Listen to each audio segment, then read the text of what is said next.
I pozdrav braće, dobrodošli u novi klip. Danas ću vam ljud pokazati kako da upalite svoj prvi live stream na Kiku i kako da podesite Streamlabs OBS za vaš prvi live stream. Tako da braćo, prije početka klipa obvezno ostavite like i bacite subscribe, uključite zvono da ne biste propustili nešto slično. Prvo što treba da uradite je da otvorite vaš pretraživač i upišete download Streamlabs. I otvorite prvu stranicu. Ako ne možete da nađete sajt za download, ostavit ću nam na našem Discordu i nalazit će se ovdje u linkovi za preuzimanje. Kada ste otvorili sajt, vidjet ćete ovdje u desnom ćošku download desktop, pricnite to, izaberite gdje će vam biti spašna instalacija i brzo će vam se preuzeti. Kada instalirate Streamlabs kao ja, to će izgledati ovako kao kod mene i sve što treba da uradite je da se vratite na početnu stranicu na Kik, zatim otvorite vašu ovdje sliku i vidjet ćete kreator dashboard, pricnite to.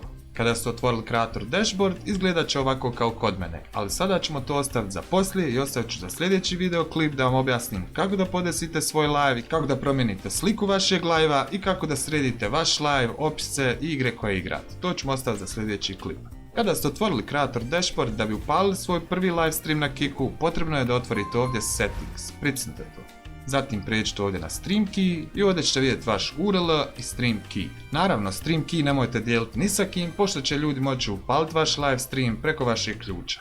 Sljedeće što treba da uradite je da se vratite na Streamlabs i pricnete ovdje settings.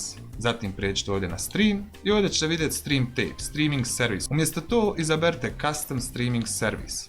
I ovdje gdje piše URL vratite se opet na Kik i kopirajte ovaj URL. Pricnite ovdje i pastujte ovdje gdje piše URL. Zatim na stream key isto tako kopirajte ključ i njega dodajte ispod URL-a. Pastujte ga ovdje. Idite na dan i to bi bilo to. Sada se opet vratite ovdje na stream i sada ću vam pokazati da naš live radi kako treba. Sve što treba da uradite je da pricnete go live, onda pređete ovdje na stream gore i vidjet ćete da je vaš live uspješno startan i da smo kreirali naš prvi live stream na Kiku. Tako da ljudi moji, nadam se da vam se svidio klip i da ste uživali, a mi se vidimo u nekom drugom klipu i čao.